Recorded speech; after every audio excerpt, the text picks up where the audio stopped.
Surprise. Galit na galit nga itong si Sung Jin-woo dahil nakidnap itong si Jin-ho na tinuturing niya na matalik na kaibigan.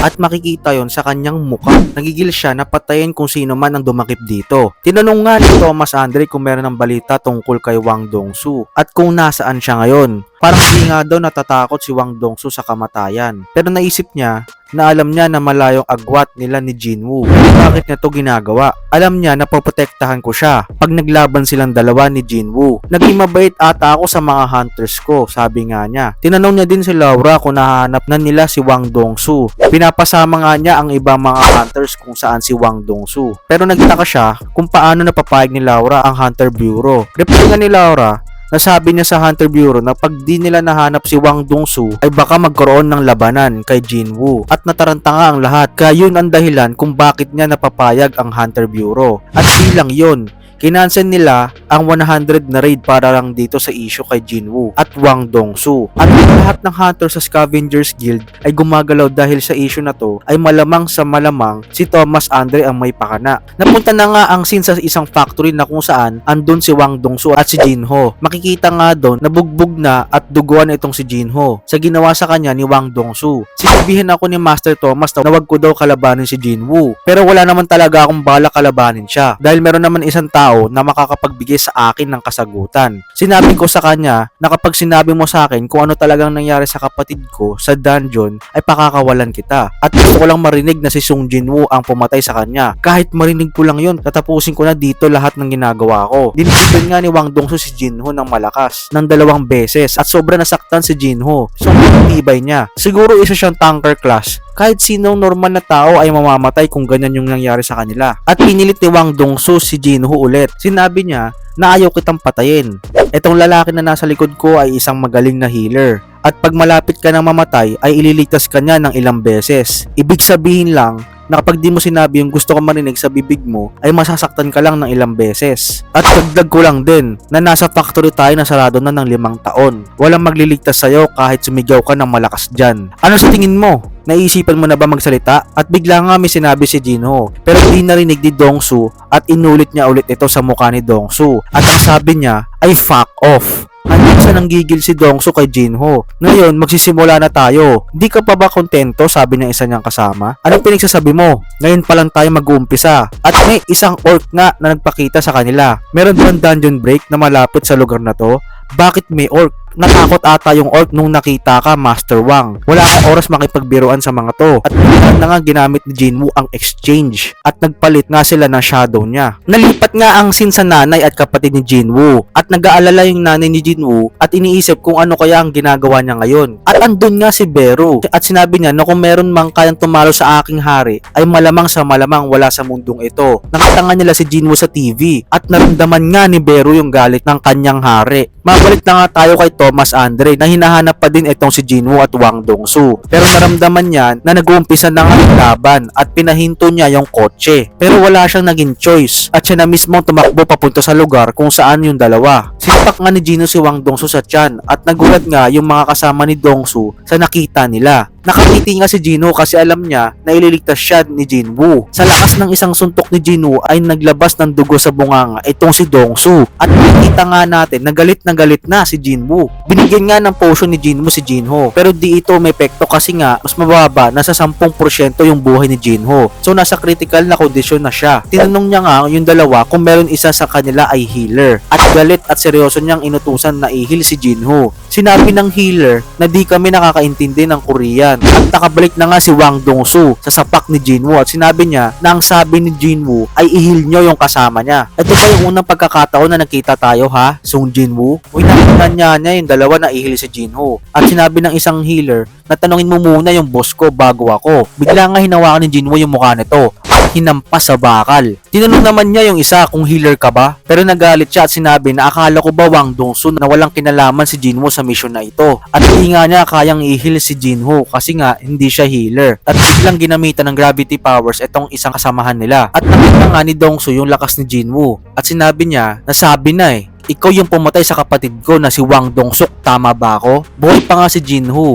At sinabihan siya ni Jin-woo na mag-iingat ka kay Wang Dong-su. Huwag ka muna magsalita, reply ni Jin-woo. Sagutin mo nga ako, Jin-woo. Pinatay mo ba yung kapatid ko pati yung mga kasamahan niya? Nagka face to face nga silang dalawa. Pwede mo siyang tanungin pag nakita mo na siya ulit. Nagalit nga si Wang Dongsu at pwede siyang umatake. Pero nailagan ito ni Jinwoo at nag-counter attack siya at sinapak niya sa tagiliran nito. Tumasid nga ulit si Wang Dongsu. Kahit na malayo yung narating niya, nakita niya na andun agad si Jinwoo na parang isang hunter na naghahunt ng mga hunter. Bago maka-atake ulit si Dongsu, ay napigilan na ito ni Jinwoo at hinampas yung ulo niya sa bato. Paulit-ulit nga itong ginawa ni Jinwoo hanggang sa dumating na itong si Thomas Andre. Di ba sabi ko sa inyo wag mo siyang kakalabanin? Buhay ka ba Dongsu? Lumabat nga si Jinwoo. Sabi niya na sa ngayon buhay pa siya. Buti naman nakakaintindi ka, sabi ni Thomas. Ngayon pakawalan mo siya. Pag ginawa mo yon, kakalimutan namin na nangyari ito. Dahil ano kung ayoko? Pipigilan kita kahit gamitin ko pa ng dahas. Okay lang sa akin, reply nga ni Jinwoo. At hinagis nga niya si Dongsu. At sa isip nga ni Dongsu, yan, tama yan.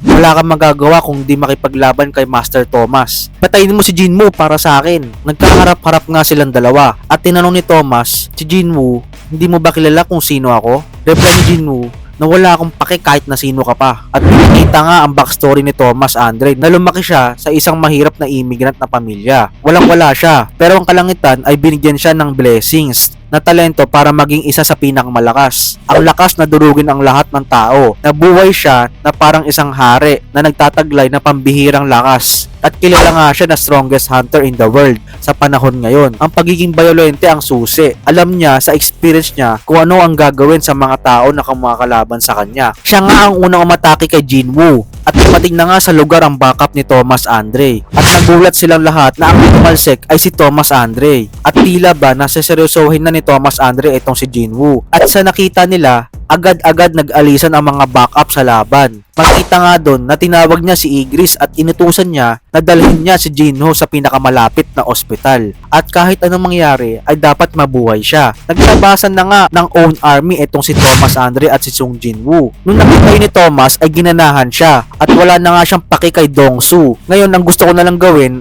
ay ibalik yung nasira ko na pride sa lalaking kaharap ko ngayon. Papatayin ko tong aroganteng siraulo na to. Hindi pa huli na aminin mo yung mga ginawa mo na kasalanan at umalis. Hindi kita papatayin kung humingi ka ng tawad sa akin ngayon. Pero pinakyuhan lang ni Jinwoo itong si Thomas Andre.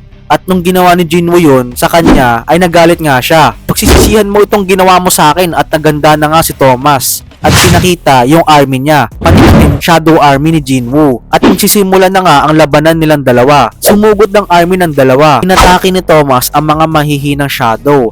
At nakita nga niya si Tas at inatake niya to. Pagtapos niyang atakihin ito, ay dumiretso siya kung nasaan si Jinwoo. At nakita nga silang dalawa. Unang sumugod si Thomas, pero may sumalag na isang shadow at talingat si Thomas. Nawala nga si Jinwoo sa harapan niya. Bigla nga siyang inatake sa tagiliran gamit ang dagger. Pero hindi ito tumagos. Tumalsik nga si Jinwoo sa counter-attack ni Thomas. Minamanid mo ba ako ng isang national level na hunter? At ginamit niya ang psychokinesis. Pakiramdaman mo ang layo ng ating agwat at matakot ka. Pero matake pabalik si Jinwoo at ginamit niya ang gravity power niya. Nagulat nga si Thomas sa lakas ni Jinwoo. Itong loko na to, kahit hinihila ko siya ay mas pinili pa niyang atakihin ako.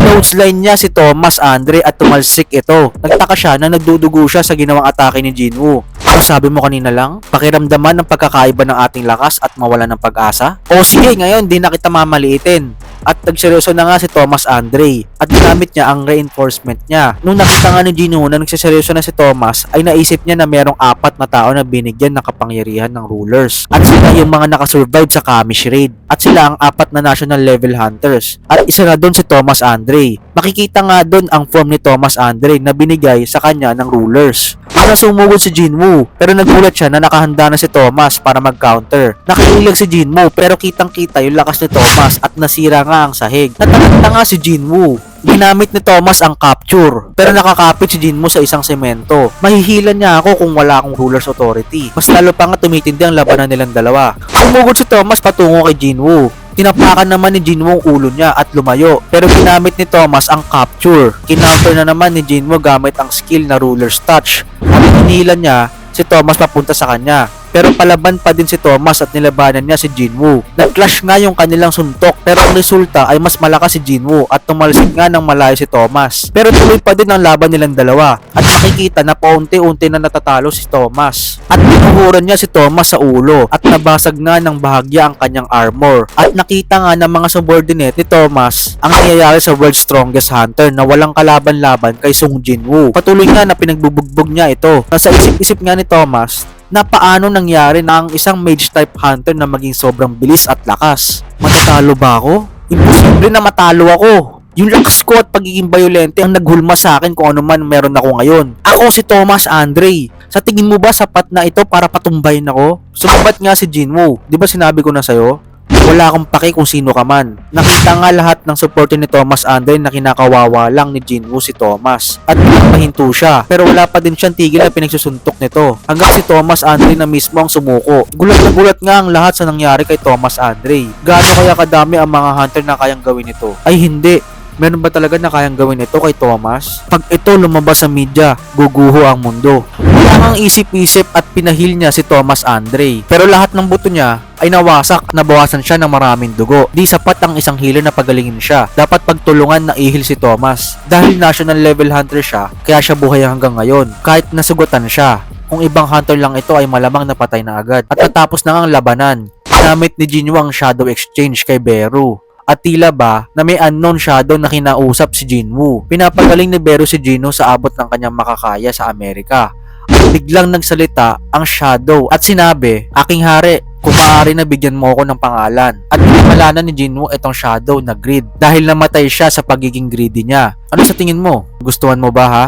Wang Dongsu? Salamat aking hari. At pinarusahan nga ni Jinwoo itong si Wang Dongsu or ngayon ay si Greed. At dyan na natapos ang labanan ni Sung Jinwoo at Thomas Andre. Sobrang lakas talaga na itong si Jinwoo. Bali spoil ko na kayo. Marami pang mas malakas kay Thomas Andre. At yun ang mga Monarchs. Yun ang mga huling kalaban ni Jinwoo. Shoutout nga pala kay Sandra Santos ng Lipa City, Yago Cruz ng Antipolo City, Sara Reyes ng Tarlac City, Abelardo de la Cruz ng Naga City, Belen Gonzalez ng Olongapo City. At syempre, kung nagustuhan nyo ang ganitong klaseng content, like, share, subscribe at wag na wag nyong kalimutan i-hit yung bell button para maging updated kayo sa mga contents na ilalabas ko. So paano mga kautaku? Hanggang sa muli, arise! Arise.